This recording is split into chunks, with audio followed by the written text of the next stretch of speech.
बोलिए भागवत स्वरूप भगवान की जय।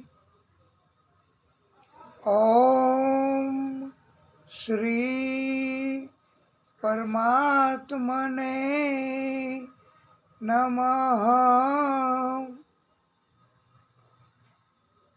स्वस्ति श्री गणेशाय नमः।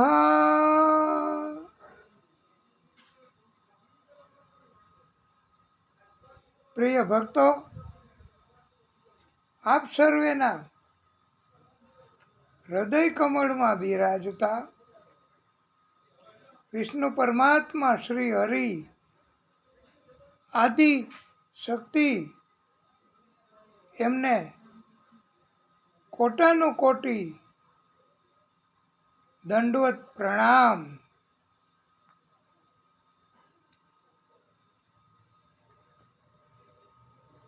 સ્વરાજ્યમ વૈરાજ્યમ પારમેષ્ઠયમ રાજ્યમ મહારાજ્યમ અધિપત્યમ સમંત પર્યાસી ઈરસ્યાત।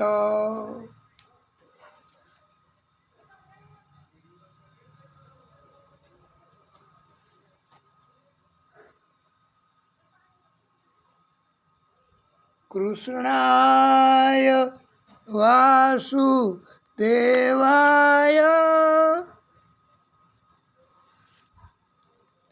હરિએ પરમાત્મને। કૃષ્ણાય વાસુદેવાય હરિએ પરમાત્મને। પ્રણતઃ ક્લેશ નાશાય પ્રણતઃ ક્લેશ નાશાય ગોવિંદાય નમો નમઃ। ગોવિંદાય નમો નમઃ।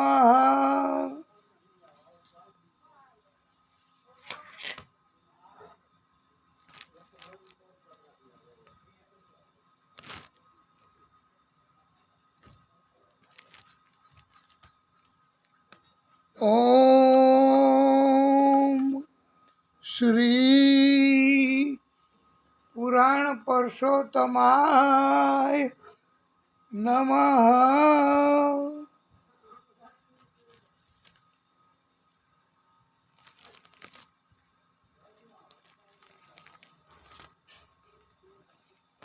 પુરુરવા એની આપણે કથા વિરામ જ્યારે આપણે આપ્યો કથાને ત્યારે કરી હતી। પુરુરવાના વંશમાં ગાધીના નામના રાજા થયા। તેને સત્યવતીના નામે એક કન્યા હતી। રુચિક ઋષિએ સત્યવતીના પિતા ગાધી રાજા પાસે જઈ સત્યવતીની માગણી કરી।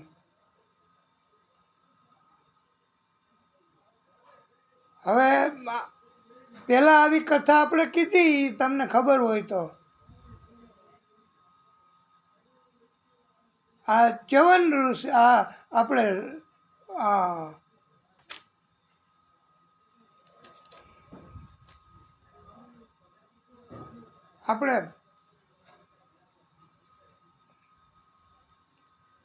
અને ઋષિએ કીધું કે મને એક કન્યા આપો, તમારે 50 માંધાતા રાજાની કન્યા 50 કન્યા હતી, એમાંથી એક આપો, સેવા કરવા મારે જરૂર છે।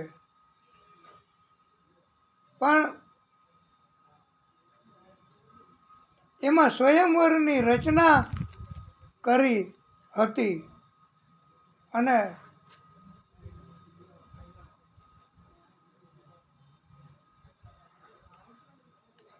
પચાસે 50 કન્યા એને આકર્ષી એવું રૂપ ધારણ કર્યું હતું. આની પહેલાં આપણે એક બીજી કથા કરી આના પહેલાંના પાર્ટમાં કે એમાં, ત્યારે નારદજીએ મોહ પામી અને પ્રભુને કહ્યું કે મને સુંદર ચહેરો બનાવી દો. તો પ્રભુએ કંઈ એમ સુંદર ચહેરો થોડો બનાવી દે, ગમે તેવી માગણી માટે. આવી જ વાત રુચિક ઋષિએ ગાદી રાજા પાસે જઈને કીધું કે તમારી કન્યા છે સત્યવતી, એ મને તમે આપો. તો હવે ગાદી રાજા અને એની કન્યા સત્યવતી એ બંનેએ મુલાકાત કરી, મળી અને એવો નિર્ણય કર્યો કે આ ઋષિ છે ને, રુચિક ઋષિ, એ આપણી માગણી પૂરી ન કરી શકે અને સત્યવતી કે તારે એની પાસે જવું ન પડે સેવા કરવા. બાકી આપણે ઋષિને ના તો ન પાડી શકીએ, નહીંતર આ ઋષિ એ નારાજ થાય. એટલે કે એવી માગણી કરીએ કે રુચિક ઋષિ આપણી માગણી મુજબ આપણને આપી ન શકે. તો આ ગાદી રાજા અને એની કન્યા સત્યવતી બે જણાએ એવી માગણી કરી કે રુચિક મુનિ 1000 ઘોડા સફેદ રંગના, જેનો એક એક કાન કાળો હોય, આવા ઘોડા તમે આપો તો આ સત્યવતીને તમારી સાથે વિવાહ કરીએ. હવે રુચિક મુનિ સમજી ગયા, તપસ્વી હોય એને ખબર તો પડી જ જાય ને, અને પ્રભુની કૃપા હોય એની ઉપર, રુચિક મુનિ ઉપર, કે આ માગણી આની એટલા માટે કરી છે કે હું પસંદ નથી સત્યવતીને અને એના પિતા ગાદી રાજાને, એટલે આવી માગણી કરી છે. અને ઋષિએ વિચાર્યું કે મારી ઉંમર, મારું તપ, મારું જીવન, એમાંથી કાંઈ એને પસંદ નથી, એટલે આવું કરે છે માગણી.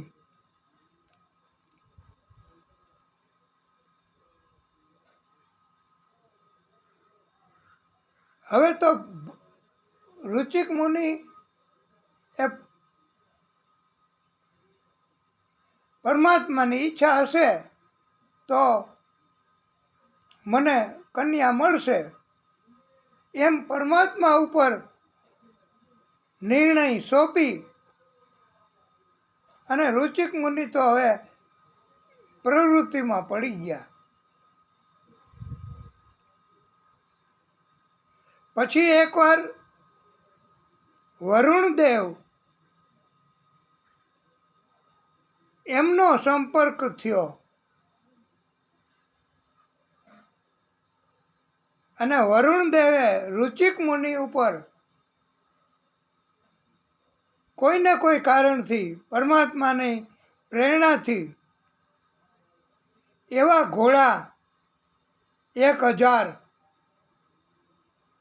જેનો એક એક કાન કાળો હોય એવા લાવી આપ્યા. વરુણદેવની કૃપા થઈ. પ્રભુ કોઈને કોઈ મારફત બધું આપે છે, પણ પ્રભુની ભક્તિ કરવી જરૂરી છે.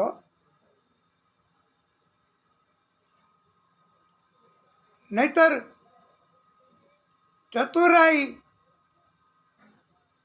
સામેના માણસો બહુ કરતા હોય, તમારી સામે હોય ઈ, પણ પ્રભુની કૃપા હોય તો તમારો બચાવ થાય.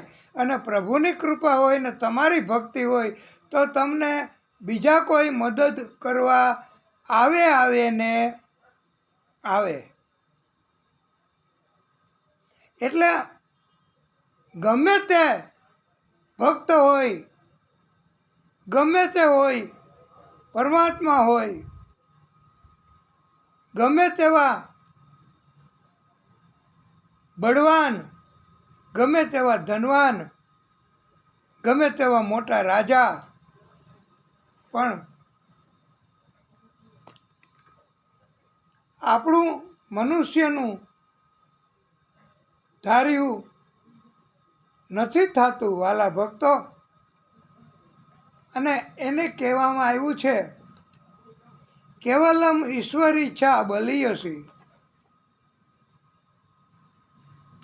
પછી તો આગળ વંશ ચાલ્યો. સત્યવતીના લગ્ન થયા રુચિક મુનિ સાથે. જમદગ્નિનો જન્મ થયો. સત્યવતી અંતે કૌશિક નદી બની ગઈ.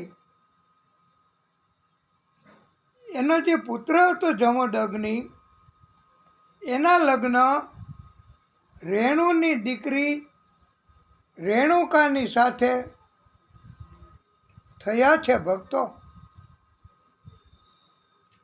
એમાં કોઈ નથી શરત કે અટકાયત, એ વિધિનું વિધાન.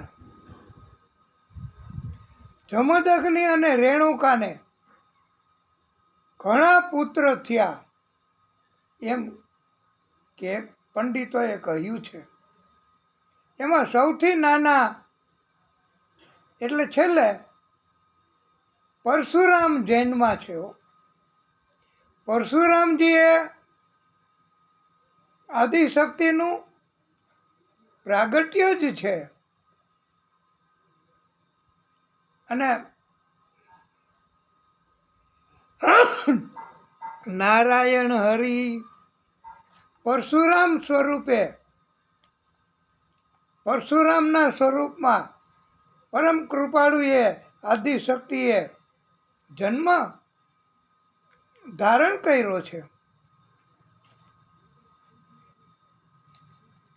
એ પરમાત્માનું પ્રાગટ્ય છે. અને આ પરશુરામનું નામ આપે સાંભળ્યું હશે.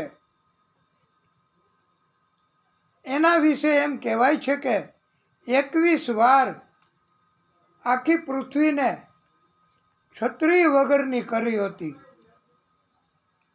એ હય વંશનો, આખા વંશનો નાશ કરવા એમણે જન્મ લીધો છે.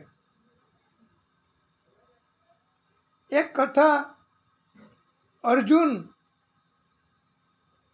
એની આવે છે. એમણે નારાયણ ભગવાન ના અંશ અવતાર દત્તાત્રેયને ભક્તિ તપ એનાથી પ્રસન્ન કરી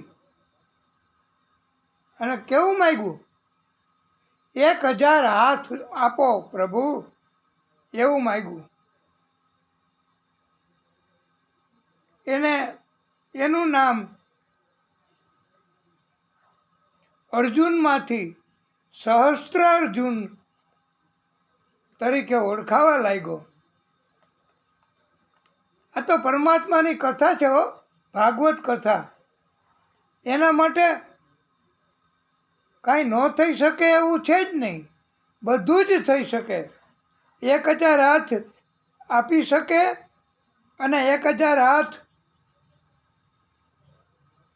આપ્યા પછી 1000 હાથથી એ બધું કરી શકે એ પરમાત્માની કૃપા. કોઈએ તર્ક અપનાવવા નહીં કે કોઈએ શંકા ન કરવી. એકવાર તો એક યુવાન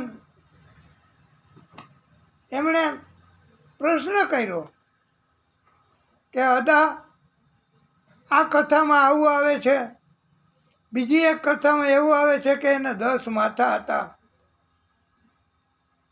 બીજી એક કથામાં એવું આવે છે કે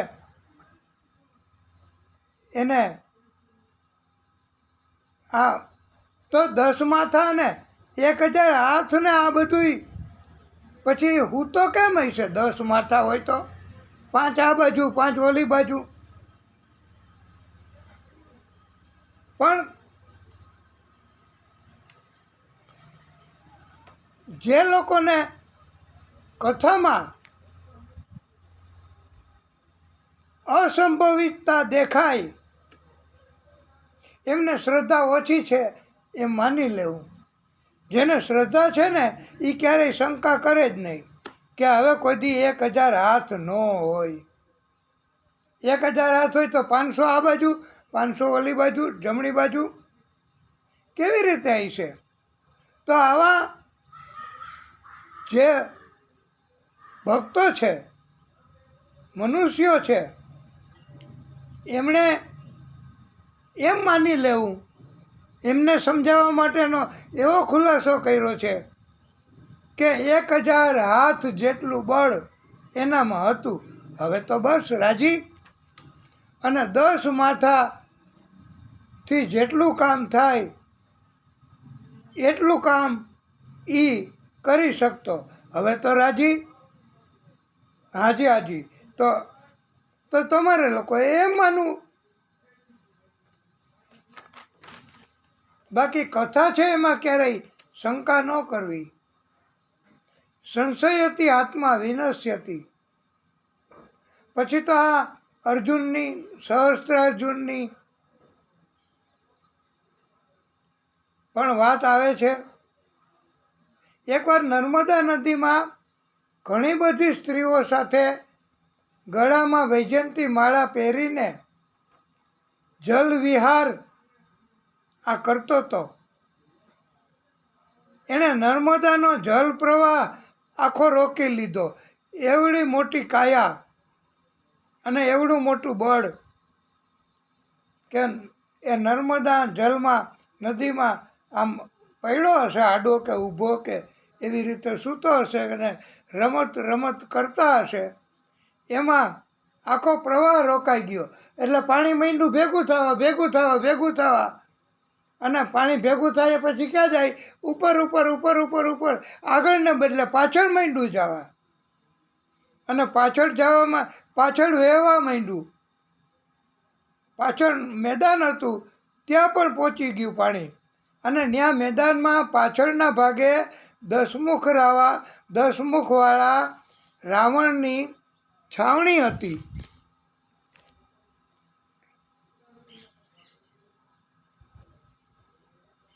આ 10 મુખવાળો રાવણ એણે સમજીને જ છાવણી બનાવી હતી કે ક્યારેય પાણી રોકાય નહીં અને રોકાય આગળ જ જાય, ગતિ કરે એવો વહેણ હતો નદીનો.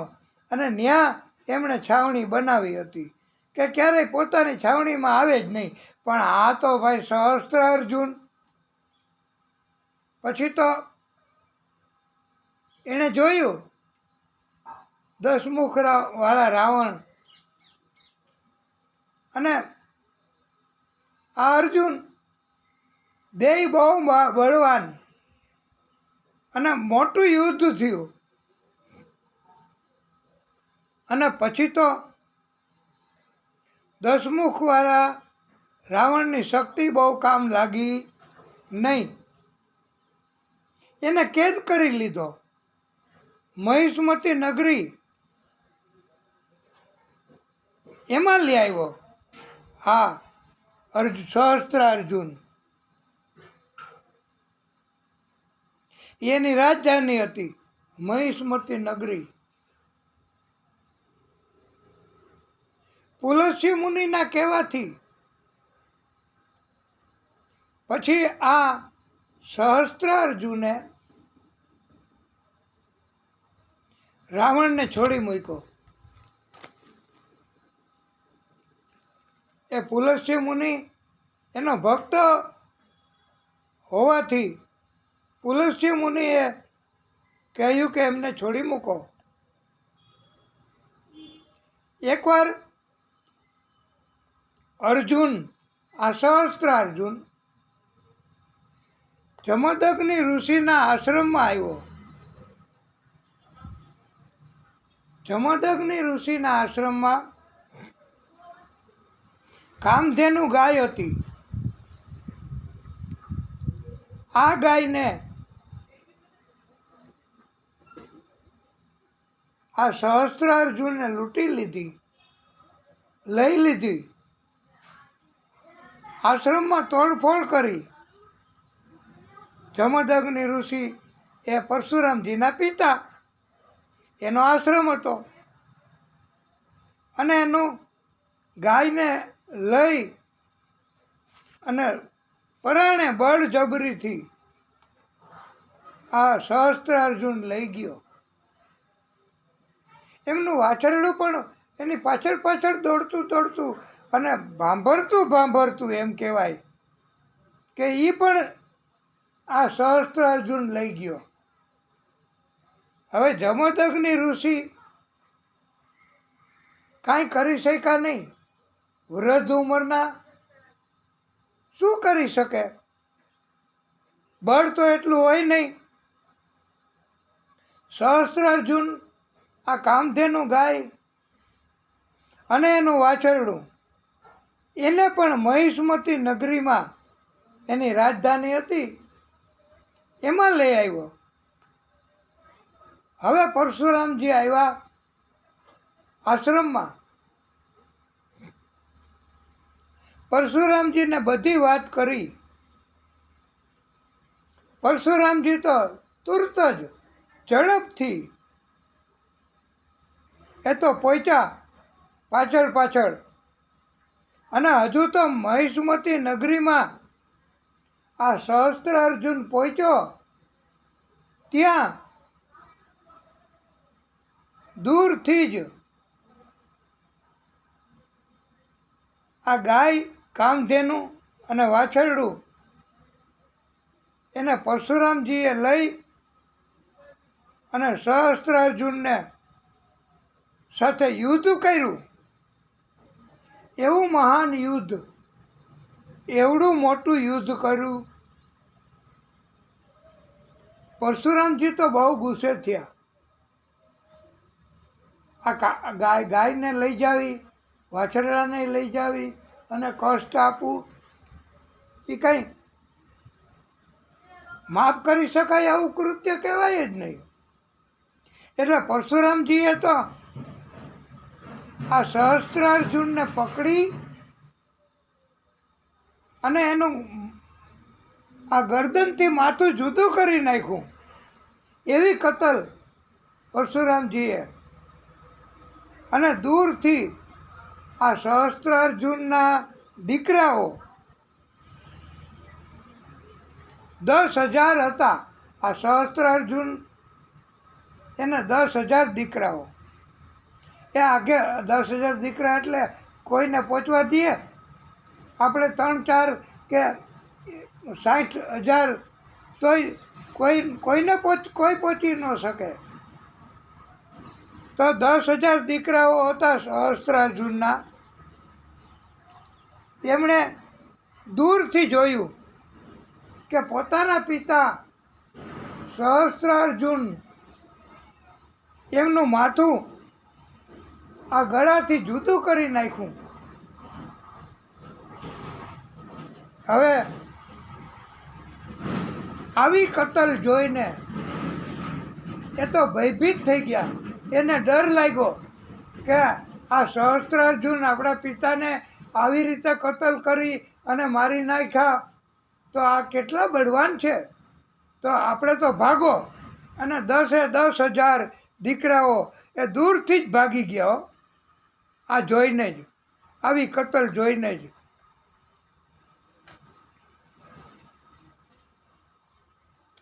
હવે વંશનો મોટો પરાક્રમી અધિપતિ આ રાજા હતો સહસ્ત્રાર્જુન. કામધેનુ ગાય અને વાછરડું પોતાના આશ્રમમાં લઈ આવ્યા પાછું, અને પિતાને સોંપ્યું કે પિતાજી, આ હું છોડાવી આવ્યો છું, અને એને આ પછી તો એની કતલ કરી, એ બધી વાતો. પણ જમદગ્નિએ કહ્યું, બેટા, તે રાજાને માર્યા, રાજાની કતલ કરી.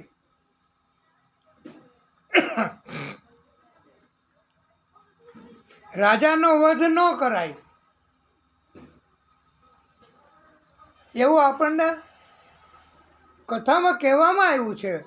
પ્રિય ભક્તો, આની પહેલાંની એક કથા હતી, આપણે કરી એક ભાગમાં. એમાંય શૃંગી ઋષિ એમણે રાજાને શ્રાપ દીધો,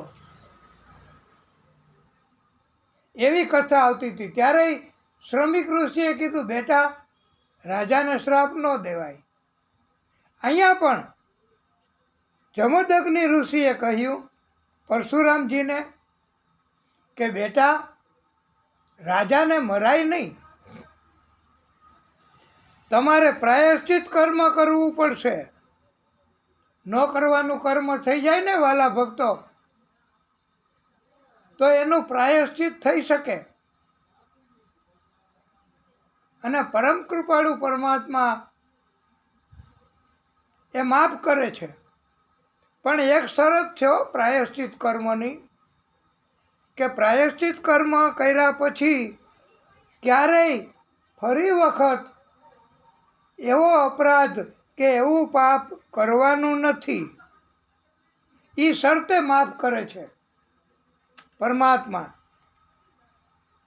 એટલે પરશુરામજીએ પણ પ્રાયશ્ચિત કર્મ કર્યું છે. પ્રિય ભક્તો, હવે એકવાર આ પરશુરામજીની કથા થોડી વિસ્તારથી આપણે કેવી છે. એકવાર ગંધર્વરાજ ચિત્રરથ કમળની માળા પહેરીને વિહાર કરતો હતો. એને જોઈને રેણુકા આ જમદગ્નિના પત્ની અને પરશુરામજીની માતા,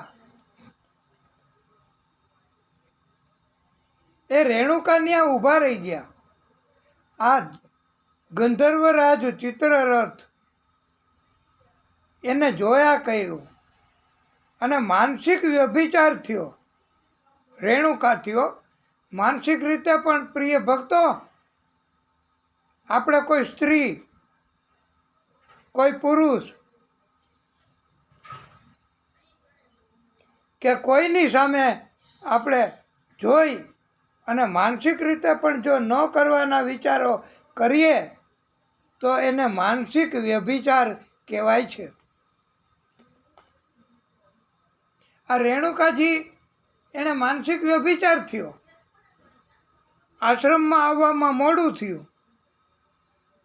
એના પતિ જમદગ્નિ એને ખબર પડી, અને જમદગ્નિએ એના દીકરાઓ હતા બીજા પરશુરામના ભાઈઓને, એને કીધું, આજ્ઞા કરી કે તમારી માતાને મારી નાખો. તો દીકરાઓએ આજ્ઞાનું પાલન ન કર્યું, પિતાની આજ્ઞાનું.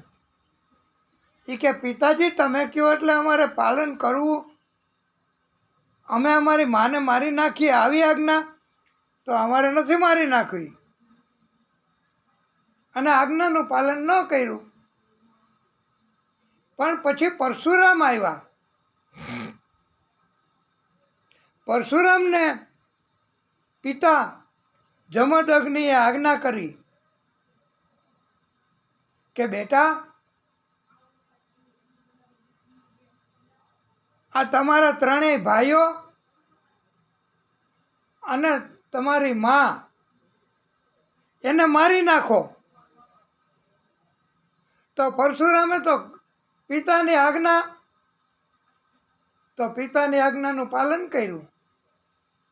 પિતાની આજ્ઞાની પાલન કરવાથી પિતાજી બહુ રાજી થાય હો.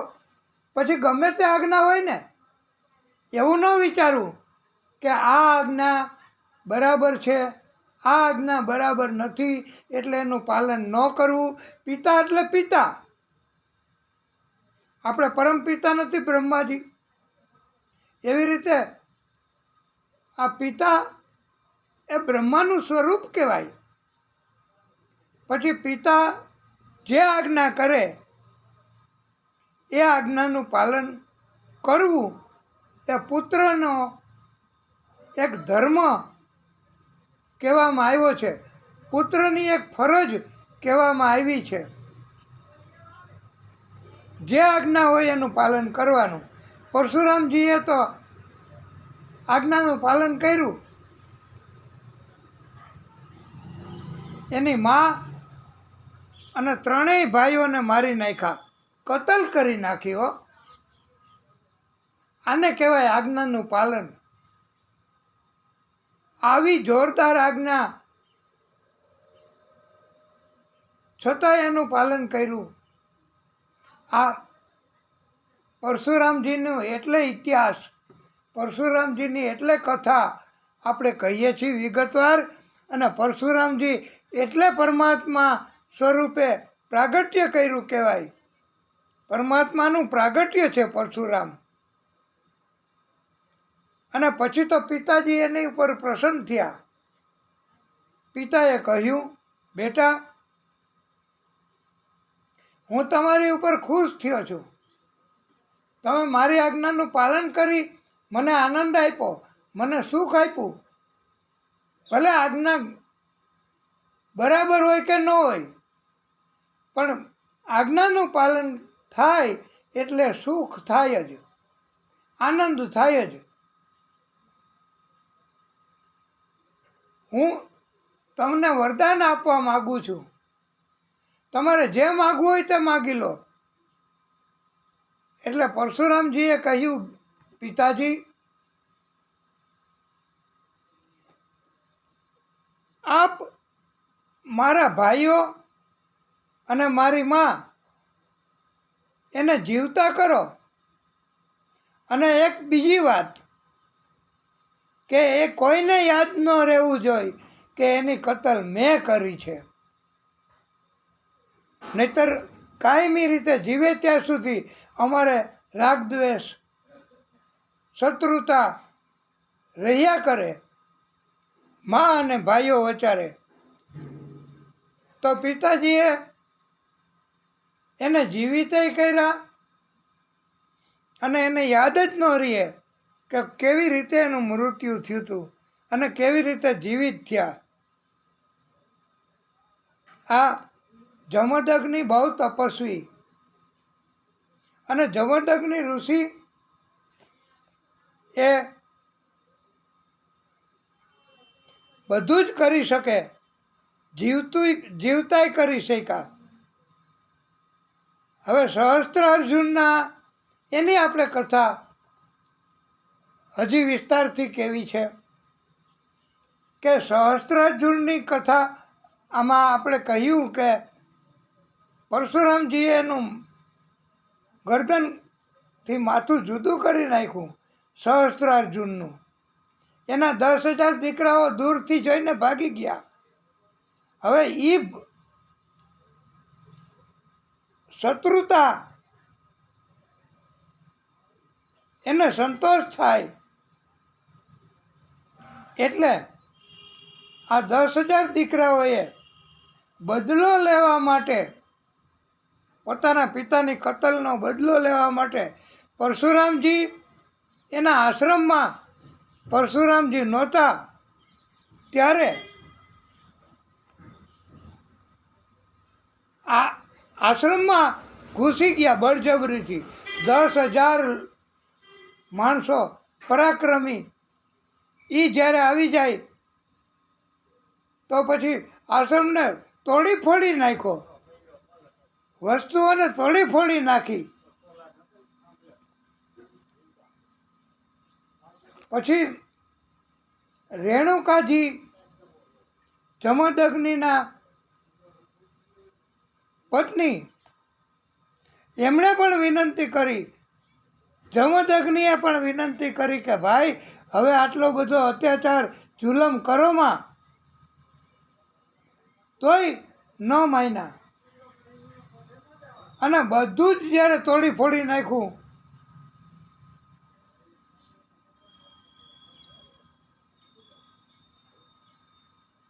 અને જમદગ્નિ ઋષિ એનું માથું કાપીને લઈ ગયા. આ બોલો 10,000 દીકરાઓ હતા, એના પિતાની પરશુરામજીએ માથું કાપીને હત્યા કરી. એનો બદલો આ એના દીકરાઓ 10,000 એમણે લીધો અને જમદગ્નિ ઋષિનું માથું કાપી અને મહિષ્મતી નગરીમાં લઈ ગયા. લ્યો, આ માથું કાપ્યું તો માથું કાપ્યું. આવી રીતે આ શત્રુતા છે ને એ સારી નહીં. બહુ શત્રુતા, અરે જરાય શત્રુતા રાખવી યોગ્ય નથી. હવે તમે જોજો પરિણામ. આ કથામાં હજી આગળ આપણે કેવું છે કે પરશુરામજીએ માથું કાપી નાખ્યું સહસ્ત્રાર્જુનનું. પછી એના 10,000 દીકરાઓએ પરશુરામજીના પિતાનું માથું કાપી નાખ્યું. હવે પાછું પરશુરામજીની માં એકલા હતા, એક ખૂણામાં બેઠા હતા, રુદન કરતા હતા, દુઃખી થતા હતા. પરશુરામજી આવ્યા અને કહ્યું, માતે કેમ આટલી બધી તકલીફ અને કષ્ટ, આ બધું કેમ તોડફોડ, આ બધું કોણે કર્યું? ત્યારે કહ્યું, બેટા આ સહસ્ત્રાર્જુનના 10,000 દીકરાઓ બદલો લેવા માટે આવ્યા હતા અને જમદગ્નિ ઋષિ તમારા પિતા એનું માથું કાપીને લઈ ગયા મહિષ્મતી નગરી તરફ. હવે પરશુરામજીને વધારે ગુસ્સો આવ્યો અને પરશુરામજી તો બળ વાપરી અને ઓલા હજી તો પહોંચે નહીં મહિષ્મતી નગરીમાં. ત્યાં તો પરશુરામજી પહોંચી ગયા અને બધાયનો 10,000 હતા દીકરાઓ માથું કાપીને લઈને હજી તો આવ્યા. ત્યાં બધાય 10,000 દીકરાઓનો એવી કરુણતાથી કતલ કરી, માથા કાપી નાખ્યા કે બધાયની લોહીની આખી નદી વહેવા માંડી. 10,000 માથા કાપાય, ત્યાં લોહીની નદી જ વહે ને. અને મસ્તકનો ડુંગરો એવડો મોટો થયો. 10,000 માથાઓ, એક ઉપર એક, એક ઉપર એક, એક ઉપર એક, આવી રીતે આમ કેટલાય મોટો ડુંગર થઈ ગયો. 10,000 મસ્તકો, તો મસ્તકોનો ડુંગર થઈ ગયો અને લોહીની નદી વેવડાવી દીધી. આવા પરશુરામજી ક્રોધી, પરાક્રમી. અને પરશુરામજી એ પોતાના પિતા, એનું ધડ હતું શરીર, એની ઉપર આ માથું લઈ આવ્યા ને પરશુરામજી, તો ધડ ઉપર માથું મૂકી અને પરશુરામજીએ એના પિતાને જીવિત કર્યા છે. આ પ્રિય ભક્તો જરાક અટપટી કથા છે કે હમણાં આની પહેલાં આપણે કીધું કે આ પિતાને જીવિત કર્યા, આ પિતાએ એની મા અને ભાઈઓને જીવિત કર્યા હતા. આ બધી જીવનની વિદ્યા એ જાણતા હોય, એ પરમાત્માની કૃપા હોય તો જ આવી વિદ્યાઓ જાણી શકે. નહીંતર અત્યારે તો કળિયુગ, અત્યારે તો કોઈનું શિક્ષણમાં કાંઈ રસ જ નહીં, કાંઈ જ્ઞાન જ નહીં. નિશાળે જાય તોય ત્યાં પણ કાંઈ જ્ઞાન નહીં, શિક્ષણ નહીં, અને પરિણામ જોવો તો. પણ આપણે હવે એ વાતમાં આડી કથાઓ નથી કરવી, મૂળ પોઈન્ટ ઉપર જ આપણે કથાઓ કરવાની છે. અને આ દિવ્ય કથા એવું શીખવે છે કે એટલી બધી વિદ્યા, એટલું બધું તપ, એટલી બધી ભક્તિ કે જેની કોઈ મર્યાદા નહીં, એ જીવિત કરી શકે ભાઈ. અને એ જ મારી શકે. હવે ગાધી રાજા, એનો બીજા પુત્ર હતા, એનું વિશ્વામિત્ર નામ હતું. તેના વંશની કથા પણ સુખદેવ પ્રભુએ સંભળાવી છે. અને આગળ યયાતિ એના લગ્ન શુક્રાચાર્યની કન્યા દેવયાની સાથે થયા. અને દેવયાનીના ભેગી શર્મિષ્ઠા નામની દાસી મોકલી હતી. પહેલાં તો દાસીઓય મોકલતા હો, કન્યા પરણાવે તો એની સાથે સેવા કરવા, ધ્યાન રાખવા. અને આ દેવયાની સાથે શર્મિષ્ઠા નામની દાસી આ શુક્રાચાર્યએ મોકલી. અને એક શરત રાખી કે શર્મિષ્ઠાની સાથે તમારે સમાગમ કરવાનો નથી. એવી શરતે હવે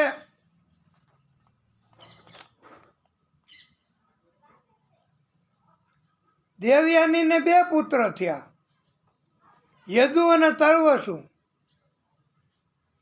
શર્મિષ્ઠાને 3 પુત્ર થયા, દુહ્યુ, અનુ અને પુરુ. શુક્રાચાર્યએ શરત રાખી હતી શર્મિષ્ઠાને મોકલી ત્યારે કે તમારે મૈથુન કાર્ય કરવાનું નથી. પણ પરમાત્માની લીલા કયો તો લીલા, પરમાત્માએ શર્મિષ્ઠાને પણ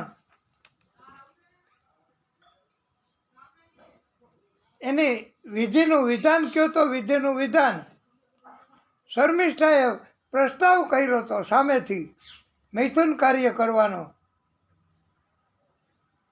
યયાતિ રાજાએ શર્મિષ્ઠા સાથે કર્યો મૈથુન કાર્ય. અને 3 પુત્ર એને થયા, 2 પુત્ર દેવયાનીને થયા. પછી ખબર પડી ગઈ શુક્રાચાર્યને, અને શુક્રાચાર્યએ તો ક્રોધમાં આવી અને અને કે મારી દીકરી પરણાવી તને દેવયાની, તો તે દાસી સાથે સમાગમ કર્યો શર્મિષ્ઠા સાથે. એ કે તને તો યુવાનીનું બહુ અભિમાન. પ્રિય ભક્તો, શુક્રાચાર્યએ શ્રાપ આપ્યો કે તમને યુવાનીનું અભિમાન છે તો તમે તાત્કાલિક વૃદ્ધ બની જાશો. એટલે તાત્કાલિક વૃદ્ધ બની ગયા હો.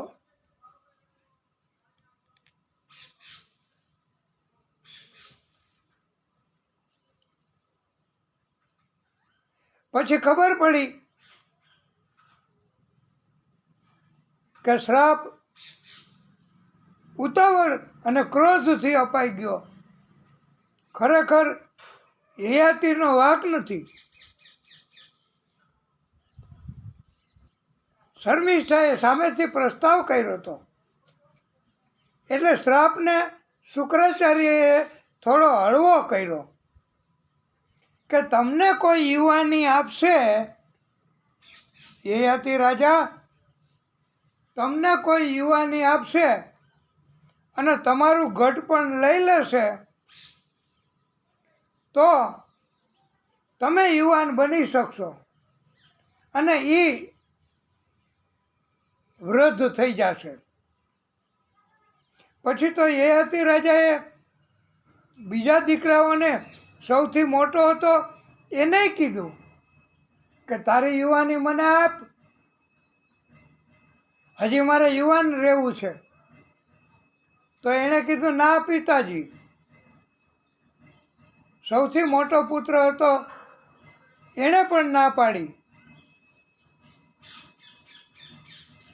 પછી એક નાનો પુત્ર,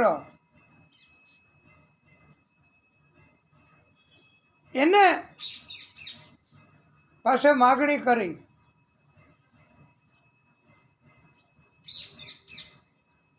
તો એણે યુવાની આપી દીધી અને યયાતિ રાજા યુવાન બની ગયા. અને એમ કહેવાય છે કે 2000 વર્ષ સુધી ભોગ ભોગવા અને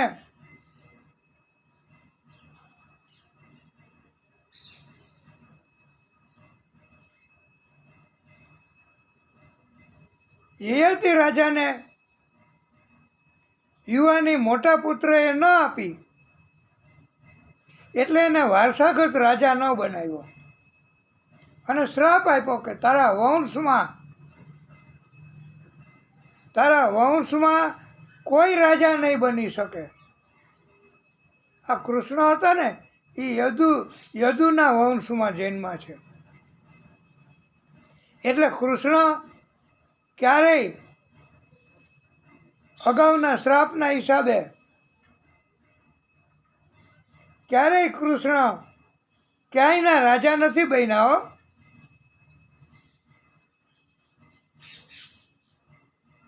એ યદુના વંશમાં યાદવ કહેવાના અને પુરુના વંશમાં આ પાંડવો અને કૌરવો એ બંને, આ પુરુ જેણે જુવાની આપી હતી પિતાને અને પિતા જુવાન બની ગયા, એ પુરુએ આજ્ઞાનું પાલન કર્યું એટલે પુરુને રાજા બનાવ્યો વારસાગત રીતે. અને પુરુના વંશમાં પાંડવો, કૌરવો એ થયા છે. પુરુના વંશમાં રાજા દુષ્યંત અને ભરત પણ થયા છે. આપણે આ વિગતવાર કથા એટલા માટે કરવાની છે કે આપણે કથાની કોઈ સમયની મર્યાદા જ નથી. આપણે કથા કઈ જ જવાની. અને 7 દિવસ કે 8 દિવસની કથા હોય તો આપણે વિગતવાર કથા કહેવાનો ટાઈમ પણ ન મળે. હવે આપણે એક સુંદર મજાની કથા કરવાની છે.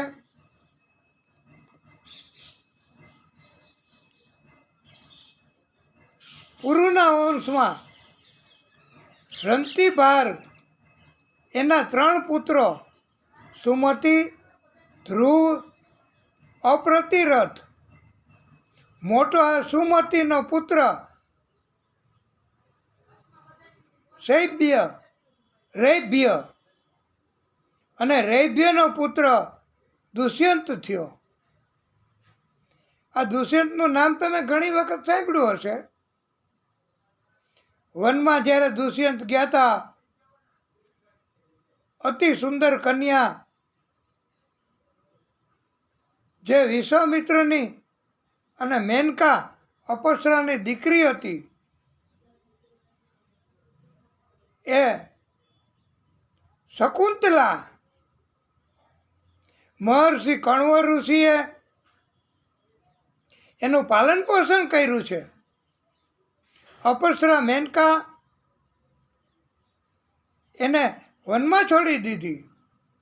શકુંતલા અને દુષ્યંતે, આ જરાક અઘરી છે સમજવામાં. શકુંતલા અને દુષ્યંતને પ્રેમ થયો અને વનમાં ને વનમાં ગાંધર્વ લગ્ન કર્યા. પછી તો આગળ કથામાં આવે છે કે શકુંતલાને એક અંગૂઠી આપી હતી દુષ્યંત રાજાએ કે આ અંગૂઠી તમે મને બતાવજો, મને યાદ આવી જશે મેં તમારી સાથે લગ્ન કર્યા છે એવું. અને સમય જતાં જતાં જતાં જતાં આ કથા એટલી વિસ્તારથી અને એટલી વિગતથી એ કહેવાની થઈ કે રાત આખી અને બાળકનો જન્મ થયો. શકુંતલા અને દુષ્યંત એનો બાળક. આ ભાગવતમાં 3 ભરતની કથા આવે છે. આ 3 ભરત એટલા બધા પરાક્રમી, એટલા બધા કે બીજો લગભગ કોઈના જેવો ન હોય. એક તો આ દુષ્યંત અને શકુંતલાનો પુત્ર ભરત, બીજો રામજીનો ભાઈ ભરત, અને ત્રીજો ભરત એ આપણે આ જળ ભરત નથી કહેતા, એની કથા આપણે ન કરી. જળ ભરત એટલા 3 ભરતનું નામ ઇતિહાસમાં રોશન થઈ ગયું અને બહુ પરાક્રમી હતા. આ શકુંતલા અને દુષ્યંત એનો પુત્ર ભરત, અને એવડો મોટો પરાક્રમી કે હજી તો નાનો હતો ત્યારે આપણે બહુ વિગતવાર કથા એટલા માટે કે કાંઈક યાદ રહી જશે આપને પણ, કે અમારો પ્રયત્ન પણ એવો છે કે કથામાંથી થોડું વધારે કીધું હોય તો એમાંથી કાંઈક યાદ રહી જાય. ભલે કંઈ ઉતાવળ નથી દિવસની. પછી તો આ ભરત એને લઈ અને એમ કહેવાય છે ને કે આ ભરતના નામ ઉપરથી જ આપણા દેશનું નામે ભારત પડ્યું છે. પણ આપણે બહુ વિષયાંતર નહીં કરીએ. શકુંતલા આ ભરતને લઈને આ દુષ્યંત પાસે આવી. દુષ્યંત રાજાએ સ્વીકાર કરવાનો ઇનકાર કરી દીધો.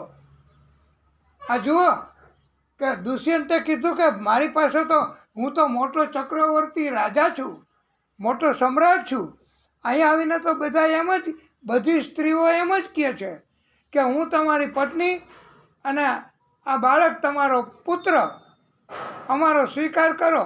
પણ એમ હું કોઈનો સ્વીકાર કરતો નથી. દુષ્યંતે ના પાડી દીધી.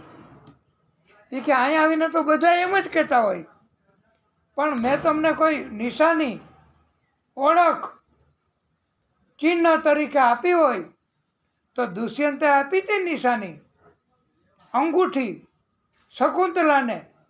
પણ એની એક કથા આવે છે, એ આપણે ક્યારેક પછી કહેશું. એ ભાગવતમાં નથી આવતી, પણ એની કથામાં એવું આવે છે કે પછી એ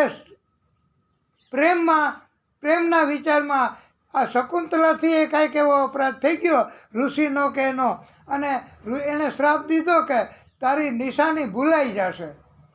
એટલે એની વીંટી હતી એ પણ ખોવાઈ ગઈ. એટલે પ્રિય ભક્તો, ધાર્યું ધણીનું થાય, ઈશ્વરનું થાય, પરમાત્માનું થાય, અને એની ભક્તિ કરે અને ક્યારેય કોઈ જાતની તકલીફ, કોઈ જાતની કષ્ટ, કોઈ જાતની કાંઈ થાય જ નહીં, અને પરમાત્મા હંમેશા મદદ કરે.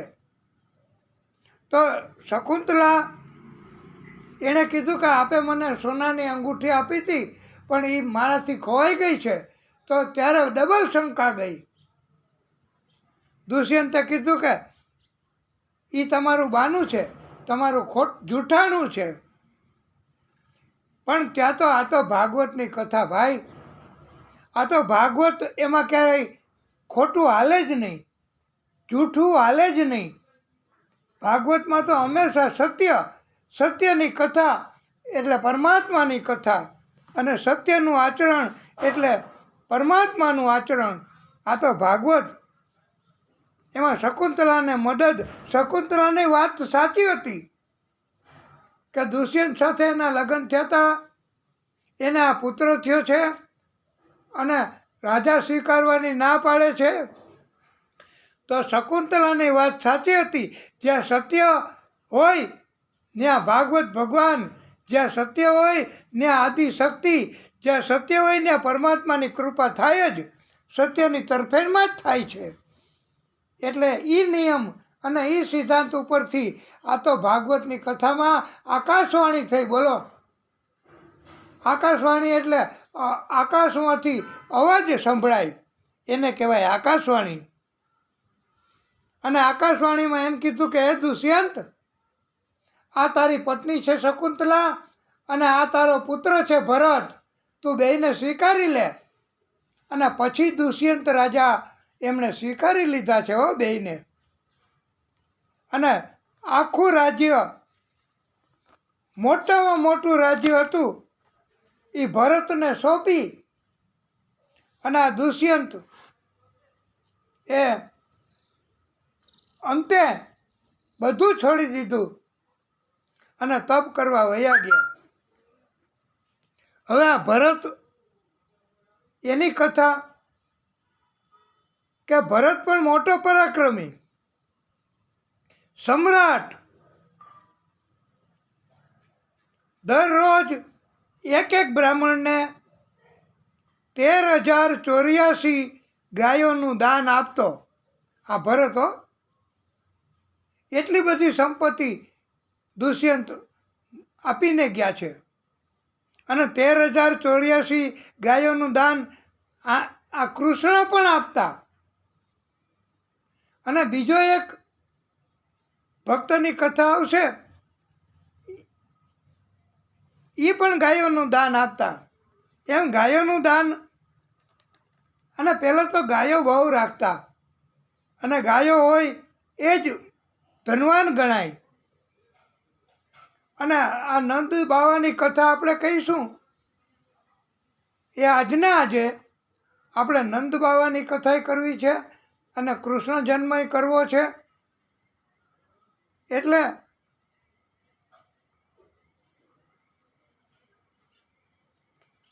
ગાયોનું દાન 13,084. એ બ્રાહ્મણ, દરરોજ એક બ્રાહ્મણને હો, એક બ્રાહ્મણને આટલી બધી ગાય 13,084 ક્યાં રાખતા હશે? પણ ભગવાન જ્યારે આપે ને ત્યારે બધી સગવડતાએ આપે અને ભોગવવાની શક્તિ આપે. એટલે ભગવાનને ભગવાન તરીકે માનવા એવું કહ્યું છે. માણસ આપે તો એ કે હવે એ પેટ્રોલનો તમારે ખર્ચો કરવો, હું તો તમને ગાડી લઈ દઉં, હું તો તમને મોટર લઈ દઉં, પેટ્રોલનો ખર્ચો હું ન કરું. તો ભગવાન છે ને એમાં ને માણસમાં આટલો ફેર. એ કહે કે હું તને ગાડીએ લઈ દઉં અને આખી જિંદગી તું આપે ત્યાં સુધી પેટ્રોલનો ખર્ચો મારી ઉપર. એવી રીતે આ દાન અને આટલી બધી ગાયો જ્યારે મળતી બ્રાહ્મણોને આટલી બધી ગાયો દાનમાં મળતી, તો એને ભગવાન સગવડતા કરી આપતા રાખવાની. અને 133 અશ્વો અને 133 અશ્વમેધ યજ્ઞો કર્યા હતા આ ભરત એમણે. એટલે આપણે 3 ભરતની વાત કરીને એની કથા, આ 3. અને અત્યારે જેનું નામ ભરત હોય છે, જેનું નામ ભરત હોય એ બહુ પરાક્રમી, બહુ ભગવાનની કૃપા ધરાવવાવાળા, અને એ પણ દાન કરી શકે અને એ પણ મોટું ધન ખર્ચી શકે એવા હોય છે.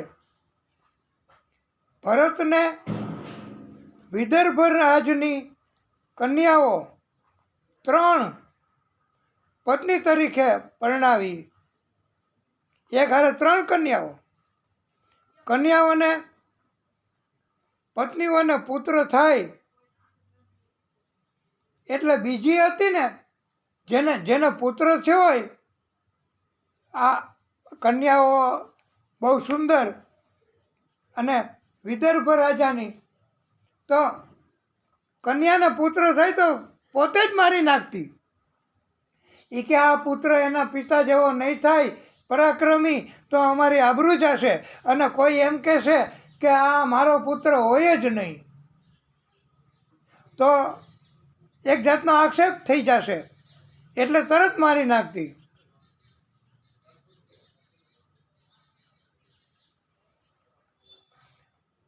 એટલે ભરતે મરુત સ્તોત્ર નામનો યજ્ઞ કર્યો અને એનાથી યજ્ઞદેવે ભારદ્વાજના નામે પુત્ર આપ્યો છે. એ ભારદ્વાજ દત્તક પુત્ર થયા હતા. આ ભારદ્વાજના વંશમાં રંતિદેવ થયા અને એ મહાન તપસ્વી 48 દિવસ આ રંતિદેવ એમને ઉપવાસ કરવા પડ્યા. જળે ન મળ્યું. 49મા દિવસે આ આપને એટલા માટે કહેવું છે કે કેવું તપ કહેવાય. અત્યારે આપણે 11 રહેવી હોય તો કે હું ભૂખ ન સહન કરી શકું, મારે 11 ન રહી શકાય, પણ આ તો જળ વગર 48 દિવસ ઉપવાસ આ રંતિદેવે કર્યા અને 49મા દિવસે થોડોક શીરો અને જળ મળ્યા. એક ચાંડાલ આવી અને એણે માગણી કરી કે મને આપો, મને ભૂખ લાગી છે. ત્યારે રંતિદેવે એને આપી દીધું કે લે આ ખોરાક, આ મારે નથી ખાવું, અને તને ભૂખ લાગી છે માટે તું આ ભોજન કરી લે. પછી જળ પીવા માટે રંતિદેવ તૈયારી કરતા હતા ત્યાં બોલો તો ખરા આ ભગવાન બ્રાહ્મણના રૂપમાં આવ્યા રંતિદેવ પાસે અને જળની માગણી કરી. ત્યારે એને જળ આપી દીધું. 49મા દિવસે થોડોક શીરો અને જળ મળ્યું હતું પ્રભુની કૃપાથી, પણ એ આરોગી શક્યા નહીં, ખાઈ શક્યા નહીં અને એને આપી દીધું કે મારે કાંઈ જરૂર નથી. આ રંતિદેવ 49 દિવસ અને પછી ભગવાન એની પરીક્ષા, ભગવાન એને આવી રીતે કસોટી કરતા હતા. અંતે ભગવાને કૃપા કરી અને રંતિદેવને પરમધામ આપ્યું છે. વાલા ભક્તો, આ ભમર્યાશ્વના પુત્ર મૃદગલ એનાથી એક જોડકું જન્મ્યું. એમાં એક પુત્ર હતો જોડકામાં એ દિવોદાસ અને પુત્રી હતી એ અહલ્યા બની. એટલે ઘણી વખત 2 જોડકા આવે, એક જોડકું આવે તો બે કન્યા આવે, 2 પુત્રો આવે, એક કન્યા ને એક પુત્ર આવે. આવી રીતે આ તો પરમાત્માની કૃપા હોય એવી રીતે આવે અને એવું થાય. અને એ વંશમાં દ્રોણાચાર્યની પત્ની કૃપી, એકે વાણી. હવે પાંચાલ, કૌરવ, મગધ એના રાજાઓના વંશની કથા કહેવામાં આવી. અનુ, દુહ્યુ, તર્વસુ, યદુના વંશનું વર્ણન કર્યું. વિદર્ભના વંશનું પણ વર્ણન કર્યું.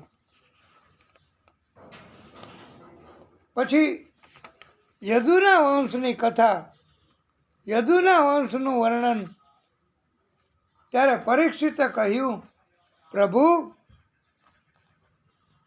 મને આ વિસ્તારથી કથા કરો. કથિતો વંશ વિસ્તારો ભવતા સોમ સૂર્યો રાજ્યામ ચોભય વંશ્યાનામ ચરિતમ પરમાભ્યુદત્તમ. હજી એક શ્લોક આપણે સાથે સાથે કહી દઈએ, પછી એનો અર્થ સમજાવશું.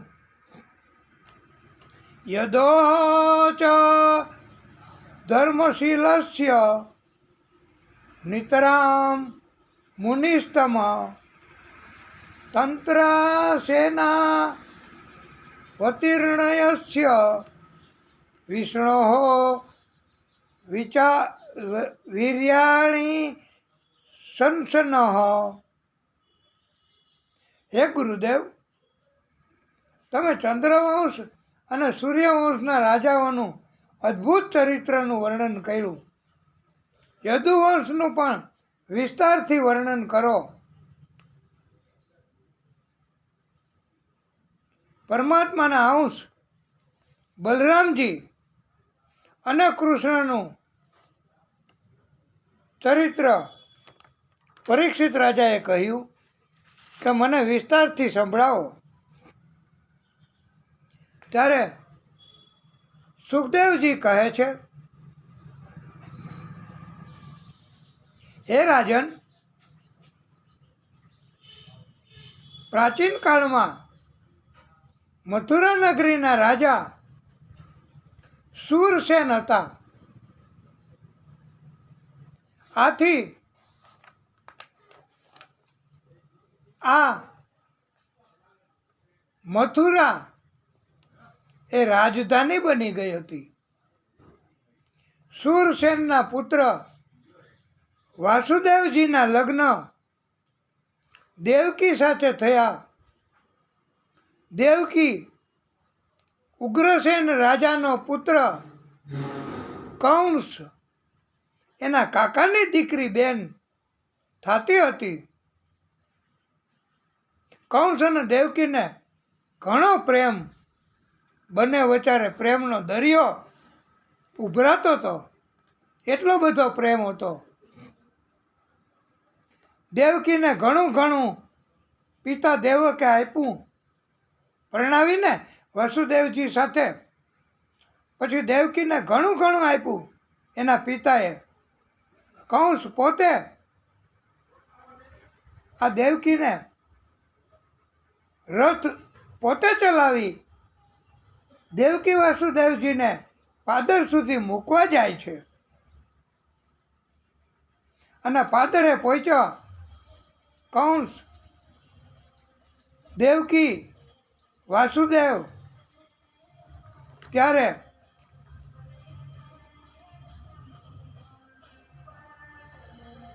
પાદરે પહોંચ્યા ત્યારે પરમાત્માની કૃપા, પરમાત્માની લીલા, દિવ્ય લીલાઓ અને આકાશવાણી થઈ. જેમ આપણે હમણાં કથામાં કહ્યું એવી રીતે દુષ્યંત અને શકુંતલા એની કથામાં આકાશવાણી થઈ. એમ જ્યારે આકાશવાણી થાય ત્યારે ભગવાનનો પોતાનો સંકેત એવો હોય છે એવું ભગવાન જણાવે છે. આકાશવાણી થઈ પાદરે પહોંચ્યા ત્યારે આમ તો તમને બધાને ખબર છે પણ આપણે કથા વિગતવાર કેવી છે. આપણે કથા આજે કદાચ જન્મ ન કરીએ તોય આજે જન્મ તો કરશું પણ મોડુંય થાય. ત્યારે આકાશવાણી થઈ અને એવું આકાશવાણીમાં આવ્યું, અરે ઓ મૂર્ખ કંસ, જેને તું આટલો પ્રેમ કરે છે, રથમાં બેસાડી તું મૂકવા માટે જાતે આવ્યો છો. તે આ દેવકીનો 8મો ગર્ભ એ તારો કાળ છે, એ તારું મૃત્યુ કરશે. આકાશવાણી સાંભળતા જ દેવકીનો આટલો બધો કંસની તરફનો પ્રેમ, કંસ તો એને મારી નાખવા તલવાર કાઢી અને કહ્યું કે દેવકી જ ન હોય તો પછી એનો સંતાન કેવી રીતે થાય, એટલે દેવકીને જ મારી નાખું. ન રહેગા બાસ તો ન બજેગી બાંસુરી. વાસુદેવજી એને સમજાવે છે કંસને કે દેવકી એ તમારી કાકાની દીકરી બેન છે, તમે એને બહુ પ્રેમ કરો છો એટલે તમે એને વડાવવા આવ્યા છો. આકાશવાણી સાચી જ હોય એવું ન માની લેવું. ઘણી ઘણી વાત વાસુદેવજીએ સમજાવી. અને પ્રિય ભક્તો, આ ભાગવતમાં શ્લોક છે. વાસુદેવજી એનું પણ માનતો નથી અને સમજતો નથી. કંસ શ્લાઘનીય ગુણ સુરૈઃ ભવાન ભોજ્ય શક્રઃ સકથમ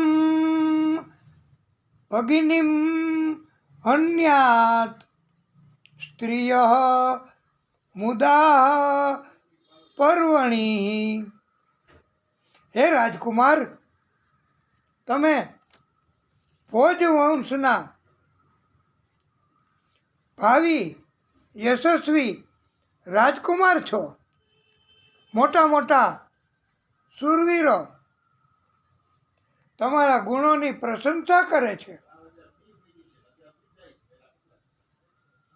તમારું આટલું પરાક્રમ, એમ છતાંય તમે આ અબળા સ્ત્રી અને પછી તમારી બેન, એના હમણાં જ વિવાહ થયા, શુભ જોગડીએ, તો એ તમારો કાળ ન કહેવાય. એનું 8મું સંતાન તમારો કાળ એવું આકાશવાણીમાં કીધું. તો દેવકી તો તમારો કાળ નથી, તો દેવકીને અત્યારે મારી નાખવી એ બરાબર ન કહેવાય તમારો નિર્ણય. અને આકાશવાણી એ હંમેશા સાચી જ હોય, ભગવાનનું વચન જ હોય, ભગવાનની વાણી જ હોય એવું ન માની લેવું. આકાશવાણી એ તો મનના વિચારો એ પણ ઘણી વખત આપણી સામે આવતા હોય છે. માટે દેવકીને અત્યારે મારી, એની હત્યા કરવી એ કોઈ રીતે બરાબર નથી. અને હે રાજકુમાર, કંસ, જે કોઈ જીવ જન્મે છે એનું મૃત્યુ ચોક્કસ થાય છે. અને તમારો જન્મ તો થયો જ છે, તો તમારું મૃત્યુ ચોક્કસ થવાનું જ છે. તમારું મૃત્યુ નિશ્ચિત થઈ ચૂક્યું છે જન્મ વખતે જ. એટલે તમે તમારા કાળથી બચી શકવાના નથી. મૃત્યુ ચોક્કસ છે, કોઈ ને કોઈ રીતે પરમાત્મા મૃત્યુ એ જેનો જન્મ હોય એને આપે જ છે. તો મૃત્યુ એને તમે ટાળી શકવાના નથી. જેવી રીતે પરમાત્માની ઈચ્છા હશે એવી રીતે મૃત્યુ થવાનું. અલબત્ત એમ લાગે કે મૃત્યુ થાય એવા સંજોગો છે તો બચવાનો પ્રયત્ન કરવો એ બુદ્ધિમાન માણસનું એક જાતનું કર્મ છે. તો તમારે બચવા માટેનો પ્રયત્ન કરી શકાય. અગાઉથી દેવકીને મારીને હત્યા કરવી એ બરાબર કોઈ રીતે ન કહેવાય. એના સંતાનો અને એમાંય પાછો 8મો સંતાન, એનાથી તમારું મૃત્યુ છે ને. તો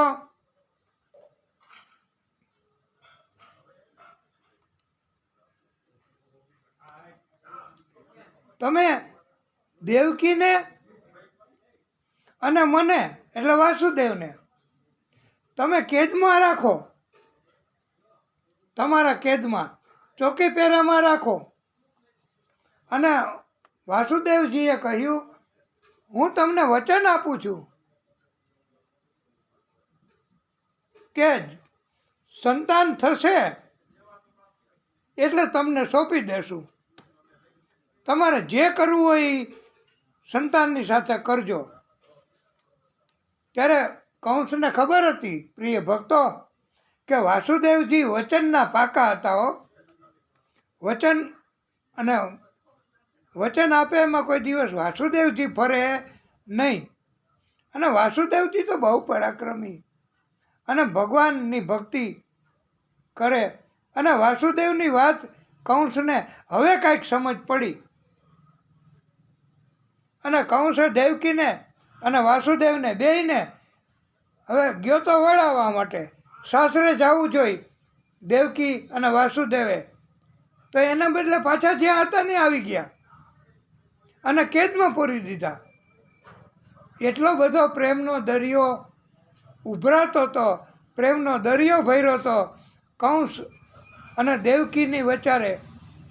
તો એ આખો એવડો મોટો દરિયો પલવારમાં, પલના પણ કેટલા ભાગમાં આ આકાશવાણી થઈ, સંજોગો બદલાણા એટલે તરત જ એ દુશ્મની થઈ ગઈ અને એને કેદમાં પૂરી દીધા બેયને. એટલે પરમાત્માની લીલા બહુ છે હો. એ કોઈ જાણી ન શકે. ગમે તેટલો પ્રેમ હોય તો એ પલવારમાં હુકાઈ જાય, પલવારમાં નાશ પામે.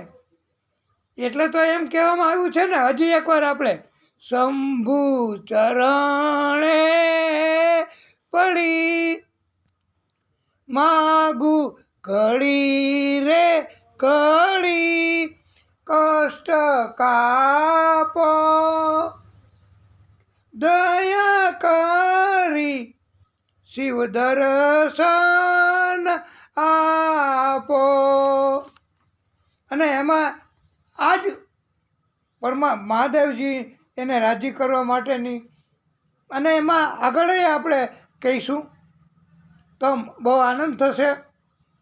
તારી અકળ ગતિ થાક્યો મથી રે મથી, કારણ જળતું નથી કષ્ટ કાપો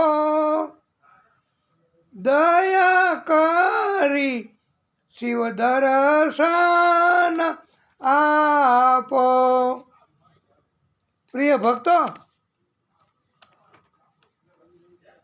આ પરમાત્માની કથા અને પરમાત્માની લીલા હવે તો આપને સમજાઈ ગયું કે પરમાત્માની લીલા, પરમાત્માને કોઈ ઓળખી ન શકે, પરમાત્માને કોઈ જાણી ન શકે, પરમાત્માને કોઈ સમજી ન શકે. હવે તો આપ બોલો, રાધે રાધે, જય જય શ્રી રાધે, કૃષ્ણ કૃષ્ણ, જય જય શ્રી કૃષ્ણ. આપણે આ દિવ્ય કથા અને એમાંય વધારે વિસ્તારથી કથા કહી શકાય એટલા માટે પરમ ભક્તો આપણે આ કથાને હવે અહીંયા ટૂંકો વિરામ આપીશું, પછી આગળની કથા કરીશું તો આનંદ થશે. અને પરમાત્માનું પ્રાગટ્ય આપણે પરીક્ષિત રાજાની ઈચ્છા છે તો વિગતવાર, અને આપની સર્વેની ઈચ્છા છે કે કૃષ્ણ જન્મ તો ધામધૂમથી કરાવવો છે હો. ભલે ને થોડી વાર કથાને વિરામ આપ્યા પછી કરાવીએ તો એક લીટી બોલજો, પછી આપણે કથાને વિરામ આપશું. હરે કૃષ્ણ હરે કૃષ્ણ કૃષ્ણ કૃષ્ણ હરે હરે હરે રામ હરે રામ રામ રામ હરે હરે હરે કૃષ્ણ હરે કૃષ્ણ કૃષ્ણ કૃષ્ણ હરે હરે હરે રામ હરે રામ રામ રામ હરે હરે. બોલીએ બાલકૃષ્ણ લાલ કી જય. નમઃ પાર્વતી પતયે હર હર મહાદેવ હર.